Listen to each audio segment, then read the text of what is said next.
Good morning. I'd like to welcome you all to the October Forum of the City Club Missoula.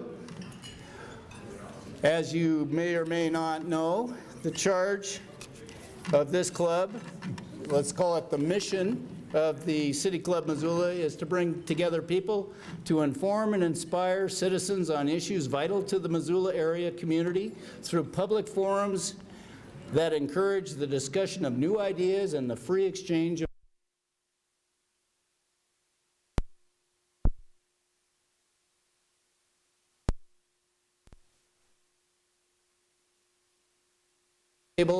discuss what we've heard, generate questions, and then we will pass the mic.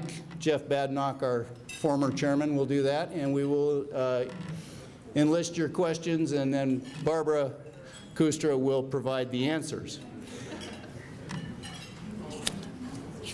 I think with that, you should just know that our coming forums will be in November. We're going to analyze the legislature.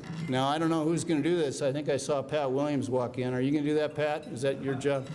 And then in December, we'll have a holiday program. And in January, I don't know, Jeff, have we got January figured out yet? We're working on January, so come back. That'll be a surprise party. In the meantime, what I'd like to do is introduce Janet House, who is going to introduce our speaker today. And Janet's on our publicity committee, has been with this club quite a while, and knows Barb pretty darn well. So with that, watch this naturally come down to your level. There you go. Wow. Technology, isn't it wonderful? I assume this is on. It's a privilege for me to have the chance to introduce Barbara Kustra, who probably many of you don't need to be introduced to, but I'm going to do it anyway. For 17 years, Barbara Kustra was a professional clarinetist at the Kennedy Center for the Performing Arts in Washington, D.C., and in New York City with the New York City Opera and with other orchestras, performing at Lincoln Center and Carnegie Hall. She received a bachelor's of music from Northwestern University, and she has a master's degree in business administration from the University of Montana. For the past 18 years, she has been an arts administrator at various levels, state, local, federal. She was previously executive director of the Missoula Cultural Council, communications director at the Montana Arts Council. She worked in the communications office at the National Endowment for the Arts in Washington and was an assistant director of the Missoula Art Museum. She was also director of the, and I'm not sure, is this Salina or Salina? Salina. That's okay, Salina Arts and Humanities Commission in Salina, Kansas. But most importantly for us, she has been director of the Montana Museum of Art and Culture at the University of Montana since January 2005. And at that time, if you have been a follower of the museum, you know that we've had a wonderful, varied group of exhibitions, and so I'm, for one, am very looking forward to hearing about the hidden treasures that we have at, in the collection at the Museum of Art and Culture. So please join me in welcoming Barbara Koostra.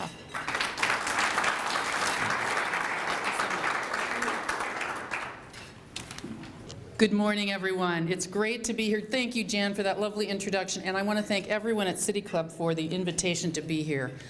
I think the world of City Club Missoula. I got the pleasure of being on the founding board for it. It's an important organization. I really believe in it, and I think all of you should too.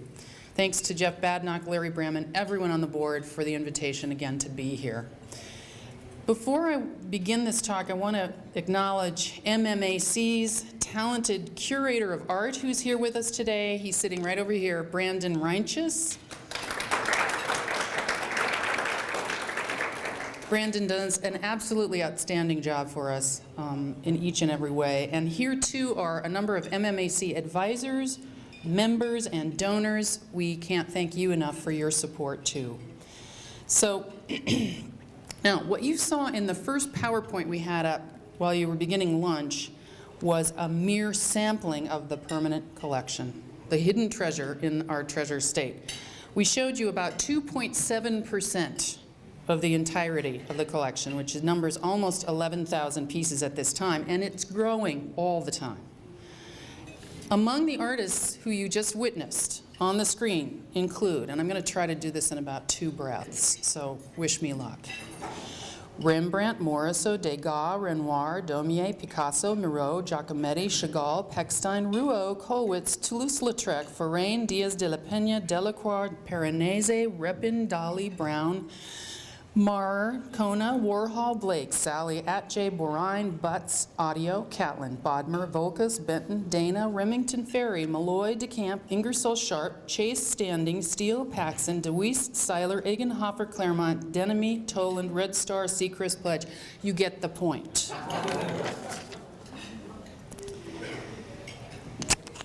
Brandon, if you could, whoop, I'm the one in charge here, pardon me. Hidden treasure in the treasure state. Why did we call this talk that very thing? We are the collective owners of a world-class collection. And if you do the math, here's how it goes. We have nearly 11 objects in the collection, as I said. With our current gallery setup, we're able to show you an average of 4 to 5 exhibitions annually. We also host visiting exhibitions, of course, and those differ. So with this, it means we can view 0.5% of our holdings per exhibit. So if you continue the math, here's where you go. It'll take about 50 years, that's 50 at this rate, to show you, to share with you all of the objects in our collection. And again, I remind you that the collection grows. We have wonderful donors that step up all the time, offering more. Here's our mission statement. MMAC acquires and preserves art that expresses the spirit of the American West and its relationship to the world. As a university and state museum, we present exhibitions and educational programs that explore local, regional, and global themes. Here's an overview. The collection was begun in 1895. It's the largest one between Minneapolis and Seattle. Again, 11,000 at this point. Again, 0.5% per exhibition is possible. And we have European artists, Asian artists, American artists, Rocky Mountain artists, Native American artists, all the artists that make the public art around campus, on and on. Currently, our galleries consist of 2, the Paxson and the Malloy in the PAR-TV Center, the Performing Arts Radio TV Center, of course, right across from the Adams Center, if you don't happen to know where we are. This is where we base our current exhibitions. We are always looking to do outreach to our community, whether it be the on-campus community, the off-campus community here in Missoula, and beyond. And I'll give you a couple of examples. Here we are with all sorts of different age groups touring our galleries. I think that's Brandon up in the upper left. We work with interns, so we work with university students, and this summer we had a wonderful, talented gal in from Princeton University who showed up to work full-time for us. What a godsend she was. And she gave us a little essay, an evaluation of her experience that said, I can't believe how much exposure I got to so many different areas of museum work. It was very interesting to see the thought that goes behind arrangement of the galleries. That's the invisible stuff. I have since found myself disapproving of some of the arrangements of pieces back on the Princeton campus. Thank you, Carolyn. Whoop. Pardon me.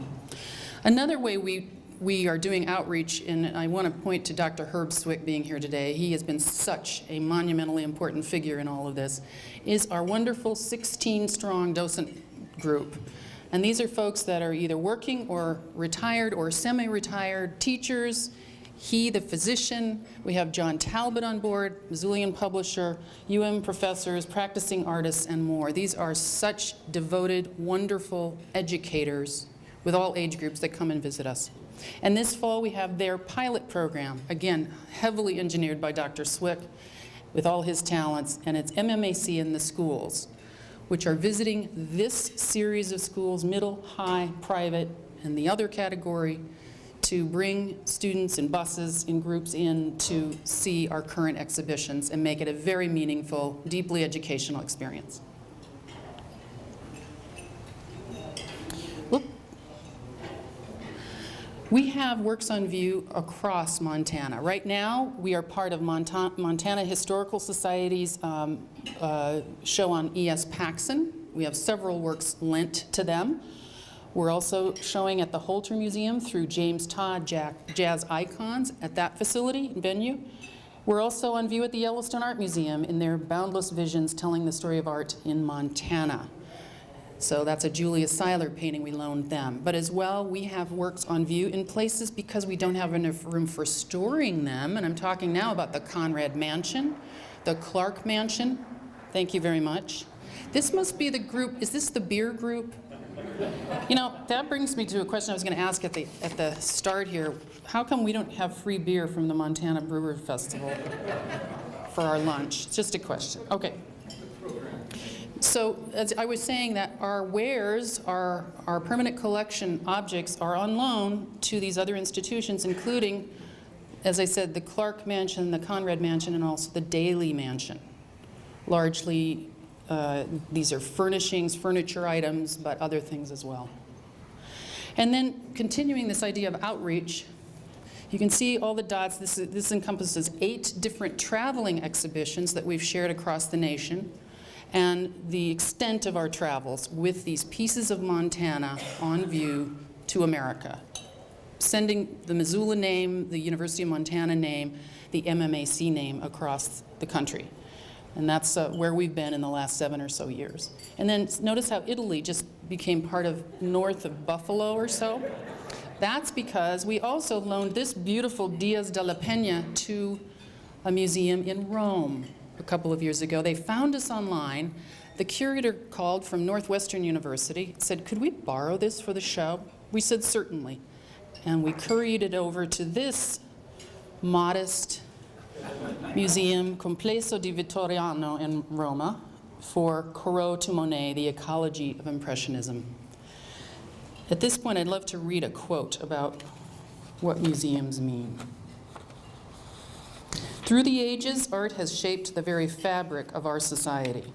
The buildings that house these works are shrines to human thought and experience. Art museums are monuments to what man has achieved and what he aspires to achieve. They are a testimony to man's desire to be more than himself. Or herself. That's my editorial. Here's the gal the conservator who inspected our painting. This, again, is part of our permanent collection, the painting that went to Rome.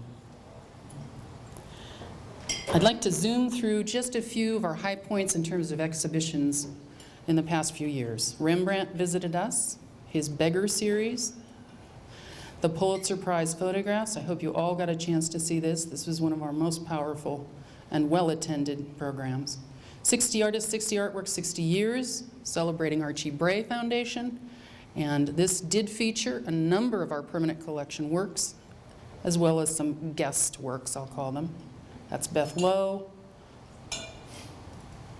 We had the Glacier National Park Centennial show, John Ferry here, images from the Glacier Park experience. This is a Julia Seiler, again in our permanent collection.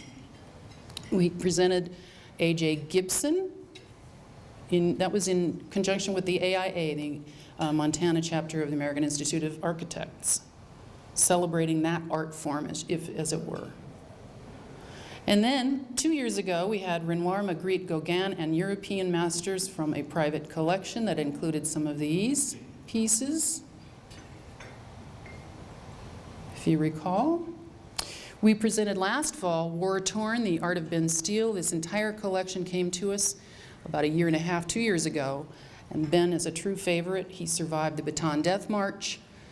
He painted and drew about that experience. It's one of the only records in existence about surviving what they faced in World War II on Bataan. Currently, we have Labor and Leisure, Impressionist and Realist masterpieces from a private collection. This is a little description speaking of the Industrial Revolution, its impact on the world, its impact on artists. That's the gist of that. And the current shows include Bouguereau, Breton. I've been practicing my French pronunciation. Actually, Sue Talbot came in and talked to our whole docent group to coach them in French pronunciation, so when students of all ages came through, we would know how to say these artist names, and it was really wonderful. L'Hermite, Sisley, Renoir, Bisson. And I'm sure there are folks here that can speak French better than I, but please forgive. There's a God word in this collection, and here's a few images from their opening reception, wonderfully attended. We invited an accordionist in who played French cafe fare for us so we could be on the streets of Paris enjoying what the Impressionists themselves and the realists might have enjoyed in their social day.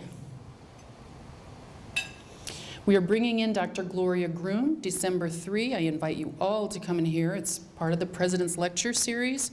She is an expert on Impressionism and will be here from the Art Institute of Chicago. That's December 3, which is a Monday night. You don't want to miss her. And this is the companion exhibition in place right now. Masterpieces on Paper, again telling the story of the evolution of Impressionism, with Millet, and this again from our permanent collection, from your permanent collection. Again, from the permanent collection.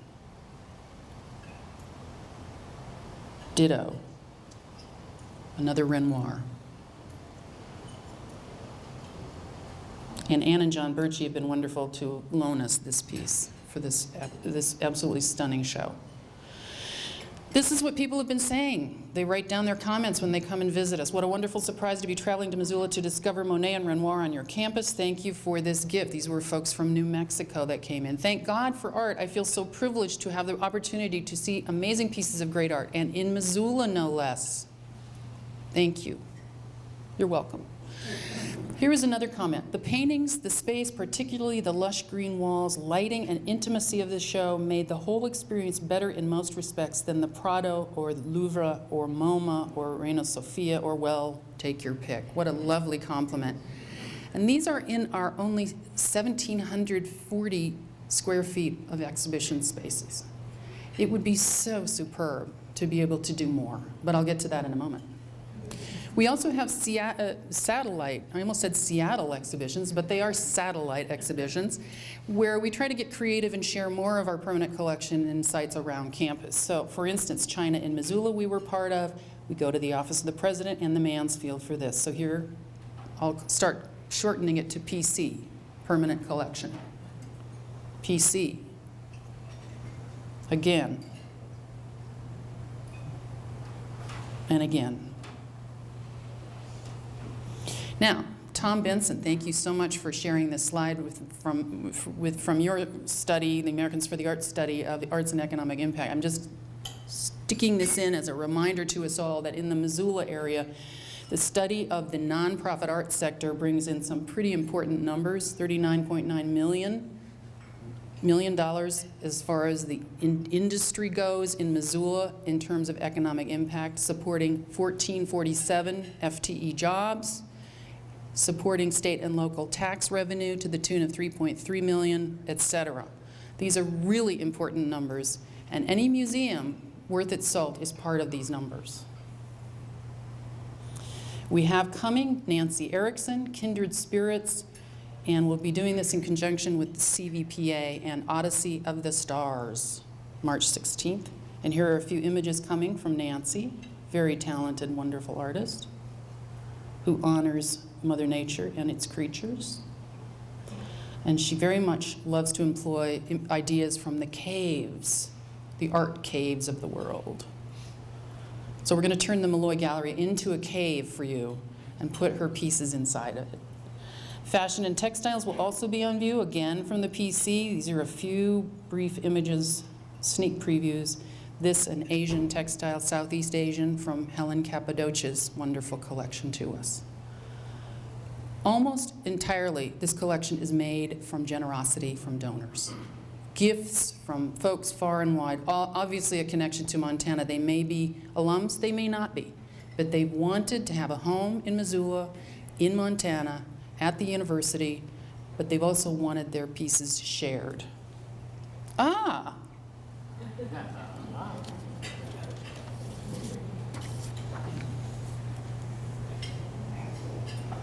So, here's a photo from the 1950s. And remember, the collection was really begun in 1895, so there are a lot of years we don't know a lot about, except that it was kind of on again, off again, on again, off again in terms of care and feeding of this collection. It was growing the entire time, but there are a lot of blank spots too in terms of the history. And here's another similarly vintaged photo. This is a long quote, but I'm going to hope you don't fall asleep. The acquisition of this valuable material added to the large amount of that was previously in the museum should bring forcibly to the attention of the state the need of a suitable house for the storage and care of the collection. And again, this is circa 1903. The material is priceless in value. Years of labor, a large outlay of money, and extensive travel would be necessary to replace what is now in the possession of the university. Much of the material could not be replaced. A fireproof building is the only safe way of caring for it. Already the state may feel proud of what it has been brought together, but there is a lack of room for making a display. It is badly scattered and cannot be concentrated. One of the crying needs of the university is a suitable building to protect its valuable collections. Is there not wealth enough in the great state of Montana to put up such a building at an early date? Reminder, 1903 was when this came out. And then, I know there's no way you can read this, but this is a letter to Mrs. Frey Dana, who is really one of our linchpin artists and collectors that built one of the ventricles of our collection, I'll call it.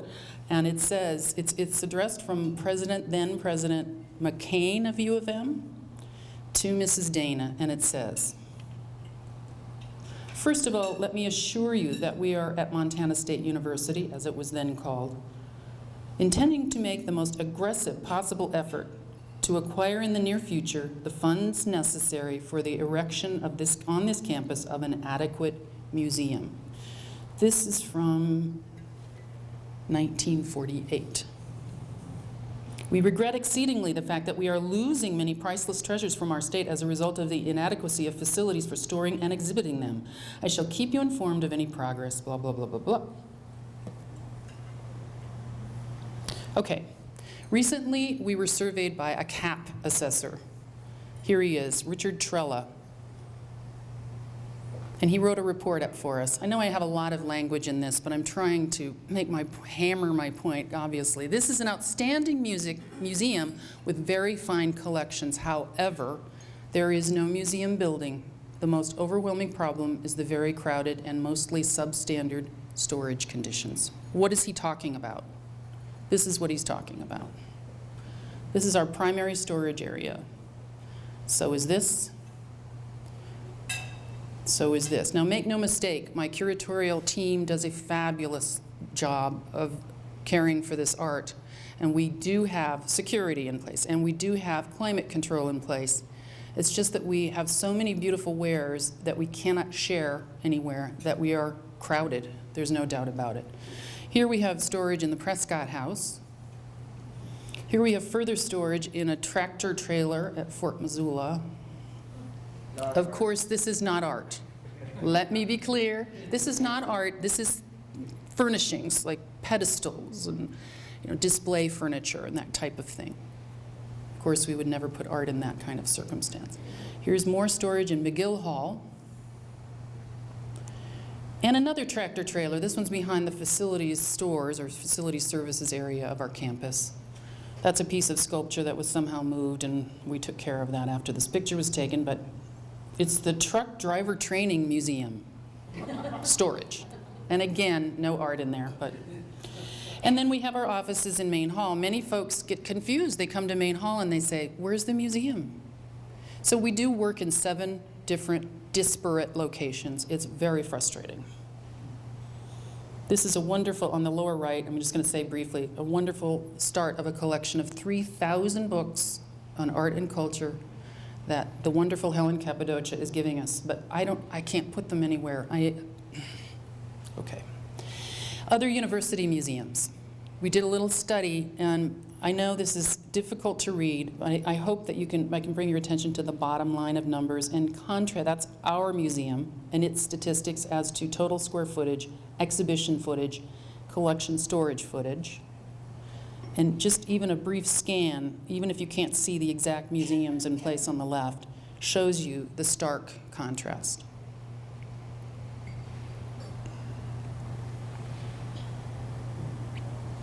Here's a stark contrast. At Gonzaga University, right here in Spokane, the Junt Art Museum, a lovely spot. I've worked closely, actually, with their former director, Scott Patnode, to learn about their facility. And in their case, they do have the School of Art attached to the building, too. This is their chancellor's room, where they have all manner of festivities, parties, VIP gatherings, with the giant Chihuly in the middle. And I would also like to mention that the Junt has about 5,000 square feet of offices, and plus offices, to enjoy. Here's the Beach Museum at Kansas State, another beauty, a gem in the middle of the country. And we've looked at this one, again, quite thoroughly as a model to us.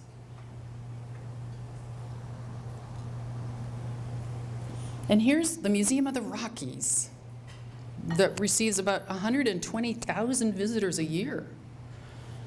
And here's their building, which is rather handsome, 1898, and they have 90 dedicated parking spots. That's compared to our 2 at U of M's campus. Okay, so this is my slightly parting thought to you, but I do want to mention something, and that is that the current vision on the campus with President Engstrom is that the museum building be part of a kind of a triumvirate at the end, that end of the Madison Street Bridge, that as you come across the bridge in this direction, you see that block that's now occupied by a lot of homes. Well, the university owns the lion's share of those homes. They would be raised eventually and ultimately to make way for the museum on one end, an alumni center for the first time on another, with a welcome center in the middle. And that's, at the moment, the vision for how we would be placed on the campus as part of a major gateway announcing to visitors, you are here, you are at the University of Montana, with big signage and all sorts of helpful wayfinding. So with that, I would love to get your input, ideas, concerns, questions, whatever you like, and I will give the mic back to Larry to make that happen. Thank you so much for this chance to tell you about the PC. Thank you, Barbara. Yeah, the future is, I think, here. It's about time. I met Barbara my first day on campus, I think, when I removed her father's maple tree. Her father had passed away, and there was a tree on campus, and we were making room for a research building, and that tree had to move. Nobody got hold of the Koostra family to say, oops, but Barbara very graciously accepted a new location, which I hope is more prominent. Anyway, take your time. Everybody gather around at your tables and talk over what she just spoke about, and in about 15 or so minutes, we'll pass the mic and entertain questions. Thank you. So with that, I'd like to invite Barbara back to the podium. We're having a little trouble at our table coming up with questions, because every time we have one, she's already answered it. But we will find someone from our table. But Jeff, raise your first question. Hi, Barbara. Hi, Dick. How are you? Our table talked a lot about who actually owns the museum, who actually makes decisions as to where it can go. We talked a little about the Museum of the Rockies, which I believe is a non-profit corporation. And so how is the MMAC, the governance and structure? How's that work? Sure. Okay. Right now, the museum answers to the provost's office. Previously, we answered to the president's office, the executive vice president, but about a year ago, we were transferred, so to speak. The decisions as to the campus and where things go, I believe, is firmly in the hands of the president and the administration upstairs from where I work. However, there is a master plan for the campus. So, and the Museum of the Rockies has the wonderful situation of being both a state institution, as are we. We are a state university and a University of Montana unit. But the Museum of the Rockies has the pleasure of also being its own independent 501c3, and so they have a board of directors as well as, I believe, a board of advisors as we have. And that board of directors has license to go raise funds independent of the rest of the campus so that they see to their economic well-being. Any other part of your question I missed? It was a multi-layered question. Any others? I'm afraid our table didn't actually get to the point of formulating a question, so they're going to be surprised by our table's question. But we observe that under your leadership, Barbara, that the Montana Museum has steadily gained visibility, and we think you've done a wonderful job of raising consciousness. We also talked about the fact that the entrance to the university plan seems like a wonderful plan, and it would be hard to argue with that as a great site for a great museum. But I at least know that's been talked about for about 20 years now, and that sometimes things take a long time. And this is likely to take a long time. So the question is, what's the best way to keep the momentum going and keep building awareness and support while we wait for a long-term plan to come to bear? Well, I would hope I could tap your fabulous brains to help me answer that. What I see as the most effective thing we can do is to keep doing the best work we possibly can, present programs and exhibitions that everyone wants to explore, that appeal to all levels, age levels, educational levels, that are something that become part of, I brought a couple quotes. I'm into how other people think, and I brought a couple quotes that I really wanted to share if there was the right moment. Maybe I could do that now, Mayor Chemist, if you don't mind. Quote, "I like museums because they are about objects, beliefs, the past, the present, the future, mysteries, creativity, fact and fiction, history, shiny things, big important things, tiny unimportant things, differences and emotions." How do you keep all that going is your question, and I don't mean to get too philosophical on us or something, but again, I think we just need to keep, I have some incredibly devoted volunteers that help us keep the engines running. Right now we have but 3.6 full-time permanent employees. We work very hard. My staff is amazingly dedicated. But that's another facet that needs to be addressed if we're really going to go full steam on a successful, amazing new venture with a home. So I would say that. Would anyone else care to respond to Mayor Chemist's comments?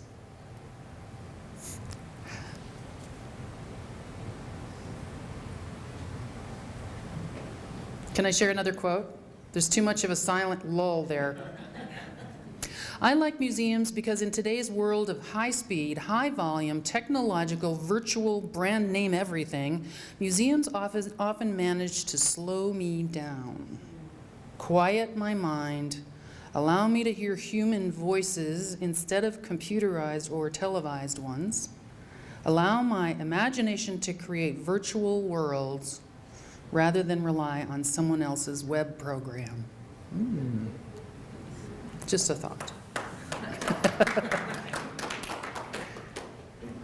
Hi, I'm Cheyenne.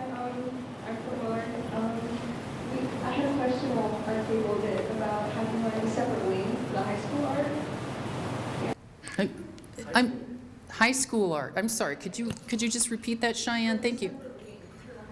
Is there a separate wing going to happen for the high school art? Ah.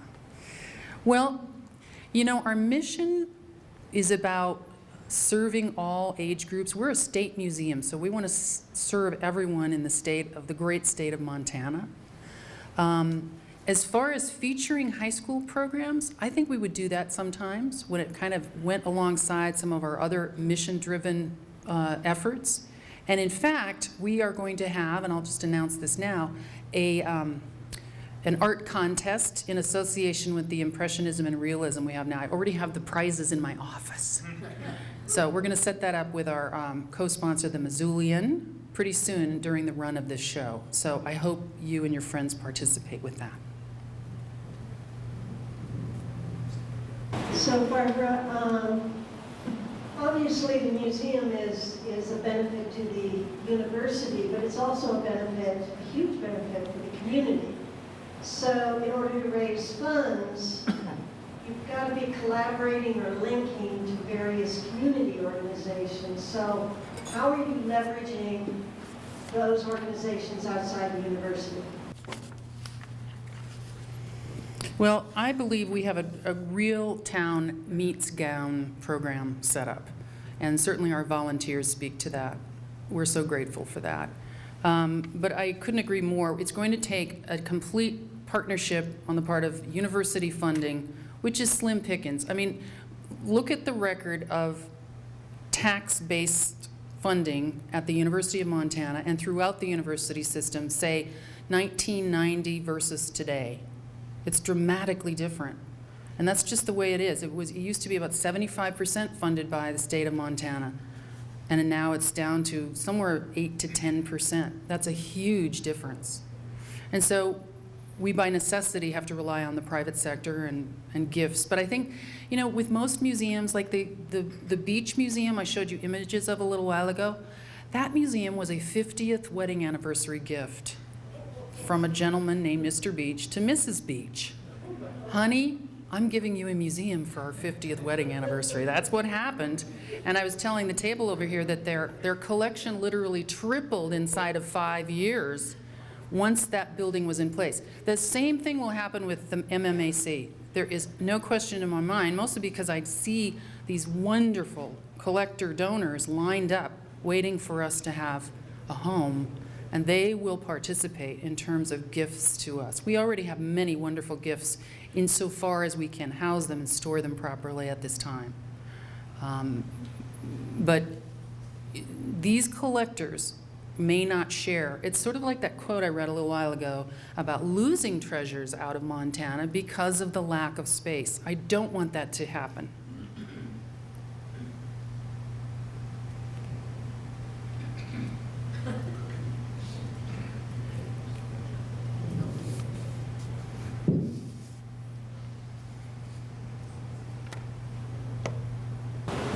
We wonder if the museum has or could mount aggressive campaigns to attract wealthy donors.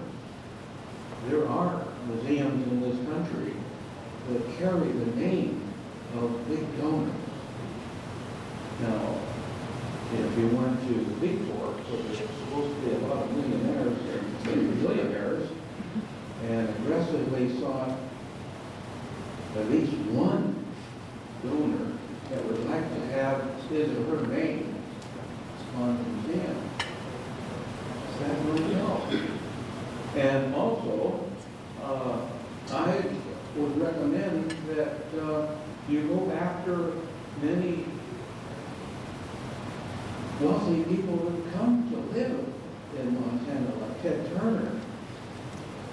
When your museum be nice, it was called the Ted Turner Museum of Art and Culture. Do you know Mr. Turner?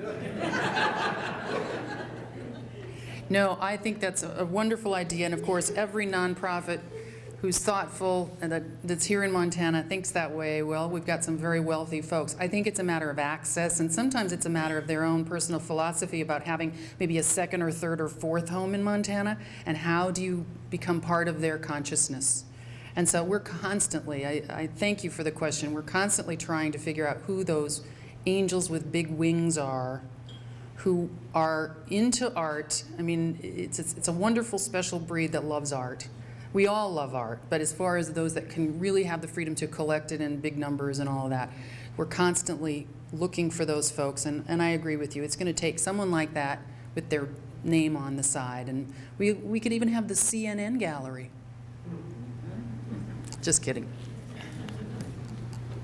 So far, tell us how the museum is currently funded, and are there any alternative options or schemes to improve it, similar to, say, what the Museum of the Rockies? Just curious. I think it would take the Board of Regents and the President and several serious political okayings to find that we are a nonprofit, a 501c3, as well as part of the university. But that would give us the greatest freedom to be able to raise funds. There's no question about it. At this time, however, our staffing is paid for by the state of Montana, but we receive 0 operating funds. So the cards that you have on your table, anything we produce, we raise the funds for through a series of efforts that anyone in nonprofits will sound familiar to you, through sponsorships and memberships and gifts, and gifts of art, of course, is all part of that. So we are very much like other nonprofits, except that we are part of the university. And so we work through the Foundation to receive gifts so that givers will receive their tax, the benefits therein. But we do not, we have to go through the Foundation queuing process so that the donors are not asked by multiple entities on campus. That's unfair to them. So, does that answer? Thank you. Barb, partly an observation and a question that follows from that. The observation that hasn't come out today, but I think is important to recognize, is that museums have a couple of functions, one of which is certainly to exhibit for the public. The other is research and scholarship. And the role, I guess, of this museum is to serve as a source for that research and scholarship, not only by university faculty and students, but high school students, not only from Montana, but throughout the country.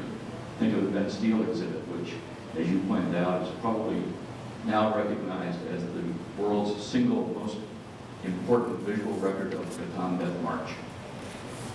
The question that comes from that, then, as we think ahead to planning, what is the current accessibility of the permanent collection for research and scholarship? You mentioned the difficult storage conditions. If there was somebody that wanted to come now to look at that, how possible is it? It's possible, but it's difficult. It's very challenging. We have a small, congested storage area, and thank you, Herb, for the question.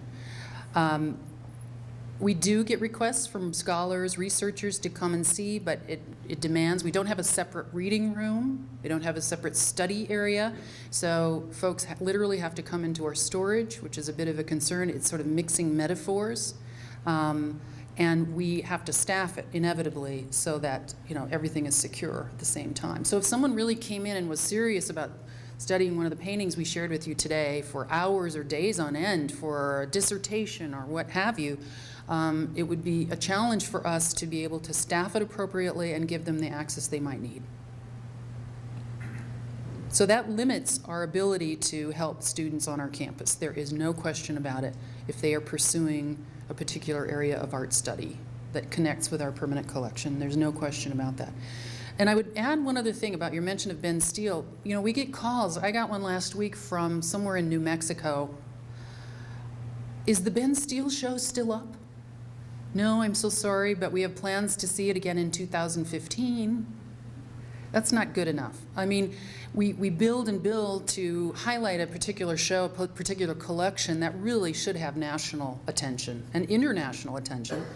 And we do our best to do that, and then we have to put it to sleep for 4 years because we're trying to generate interest in other facets of the collection. So it's hard when we can't convey more permanent exhibits. We're always in this sort of transitive mode. Is that the word? Or transient mode, excuse me. While we're waiting for the tables to come up with another question, I had a question. Intentionally, by intention, your institution is known as the Montana Museum of Art and Culture, and we're seeing some art today. Can you talk a little bit about the cultural aspect of it? I know that there are other things than visual art pieces in the collection. Can you talk about that? Sure. And maybe, Brandon, would you like to speak to that? Come on up to the mic and you can speak to that. Brandon is our curator of art, as I mentioned earlier.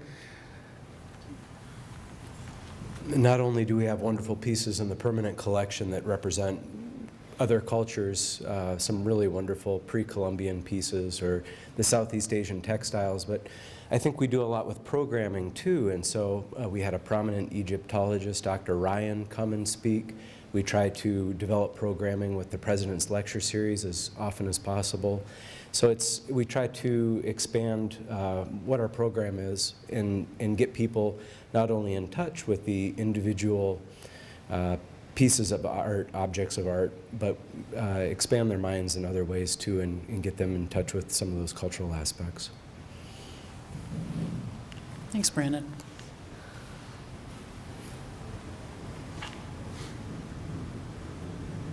Barb, would there be any reason somebody could not set up a nonprofit called, I don't know, Friends of the MMAC or whatever, to raise funds with the intention, then the formal intention of donating those funds to the museum? I don't know the complete answer to that. I think it's something that the UM Foundation and the president would have to address, but thank you for that question. You know, I've seen that done other places, and Mike, I'll talk about that. The values of 11,000 pieces of art, it's got to be a pretty big number. Is there a way to leverage that? You know, not that you have a bake sale and sell off all your bad art. Just the leftover cookies over here for that. You know, do you know the value? Is it insured for $100 million, or is it insured for 10 or 20?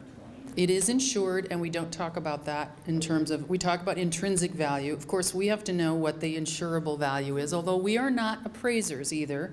No museum, it would be unethical for us to be appraisers in a museum setting. You can see why. We'd be at cross purposes, evaluating pieces of art on their dollar basis versus their educational basis. It wouldn't wash. But it is a wonderful and valuable and expensive asset. So we're not going to sell them? We thoughtfully de-accession every once in a blue moon, but that's a whole other process that we probably don't have time to talk about today. De-accessioning being to winnow down pieces that simply for whatever reason don't belong, like the trunk full of Christmas ornaments we found way in the back one time. No. And it's not financially driven.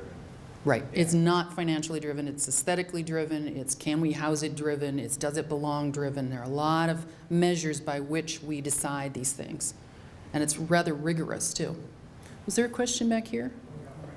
Oh, forgive me. Barbara, thank you for a succinct presentation. While projects of this type almost always require private funding, it seems to me that that's too big a lift for this community. And given that the museum is a state museum, this is a state responsibility. This is a responsibility of all the public in Montana. The way we solve those kind of responsibilities is through state bonding. This should be built through state bonding. Now the dilemma is where to put it. And of course, if we're going to have that entry idea, which everyone agrees is a splendid idea, then we're somewhere between another 5 and 20 years away because people live in those homes. And it'd be difficult to just tear them down with people, and it might be an enormous controversy. But with regard to the building, the ladder to that is usually that the university places priority on buildings. Right now, as you know, the priority is for the Missoula College. The arguments about the golf course or somewhere else, but the Missoula College now has priority, which means that it goes to the legislature, it goes to the Board of Regents, goes to the legislature, and that decision will be made. The new university building not only needs to, as it is now, be in line for funding, but it seems to me that there ought to be a campaign of some sort or other to assure that that priority comes to the attention of the university and particularly President Engstrom, that it comes to the Board of Regents and then the legislature. Now, I wouldn't think that would take more than 4, 5, 6 years, so that would raise the dilemma, well, where are you going to put it? These people in those homes are still there. What would be the entryway? So where are you going to put it? Have you all thought through that, you know, those necessary steps, and then how do you clear that street out so that a building could be there?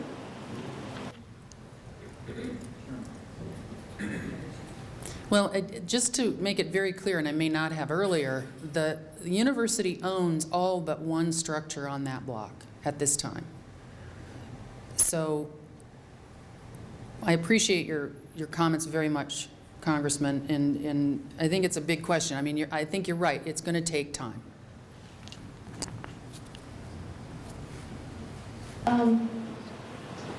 Two thoughts. One is, have you thought about that area where the physical plant is?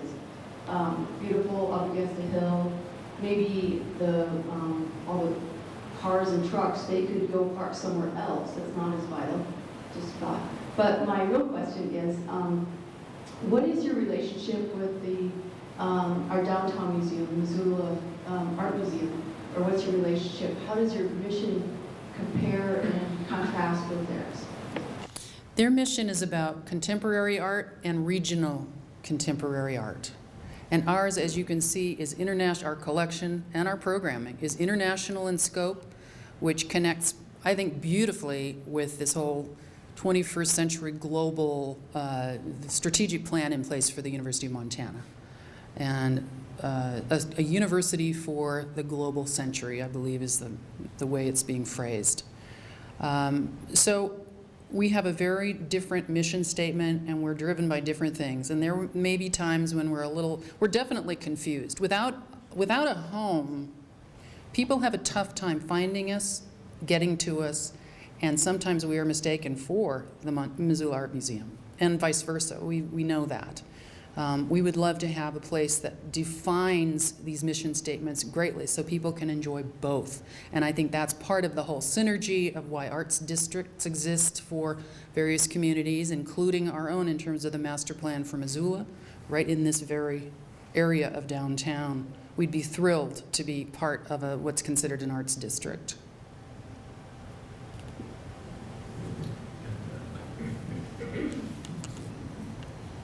Did I read correctly that some photographs of Ansel Adams were found on campus? And if that's true, then is the museum going to exhibit those photographs? And if you say yes, then the second question is answered. You do run photographic exhibits. Yes? We do run photographic exhibits, absolutely. And maybe once you introduce me to Ted Turner, we will talk about the Ansel Adams photos, which I have not heard about being found on campus. That would be very exciting. Well, thank you, Barbara. This is it's been a great presentation you made. It sounds like in terms of housing, it boils down to the big picture of two options. One is it going to be on campus, and therefore you need to kind of wait to see what's available and if the political winds blow in your direction or guide them in that direction. Or the other would be to pursue something off campus like the downtown master plan suggestion or the Museum of the Rockies is, but that requires discussion, as you said, with the university and a certain amount of letting go. Have those discussions at all been brought up? I think that President Engstrom is committed to an on-campus location at this time. Anyone else have a question or comment today? I can bring the microphone to you.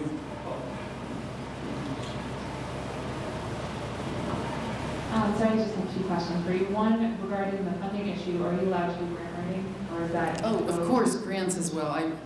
How silly of me to leave that out. I know there are a lot of foundations that cover storage, collection materials. The other one is, can you talk a little bit about digitization and putting any of the collections materials online, making them accessible that way as well? Thank you for that question very much. We are now online. The collection, at least insofar as we've been able, with our limited staff, to do the data input on our website. You can go and see the permanent collection, at least about 10% of it at this point. It's really exciting news. We have a new database program that's been populated with interesting information, a lot of the images you saw today, but many more, and interesting information about the background to the piece, who gave it to us, and its history. So that's something you can go to your computer and find right now, and we're really excited about it, and we want to continue populating that. Last chance. Anybody have a question or comment? Well, on behalf of, go ahead. On behalf of City Club, thank you for attending this. And as always, part of the reason that we do this is that we want each and every one of you to be an ambassador. That is, when you talk with your friends and family and colleagues about what you heard today, make sure that they understand and get good information, and so that this discussion that we've had here today continues through the community. So thank you. Yes, thank you very much. And if you all just ask or tell this to somebody that makes more money than you, and tell them to talk to somebody that makes more money than them, we'll get to that billionaire. Thank you for coming.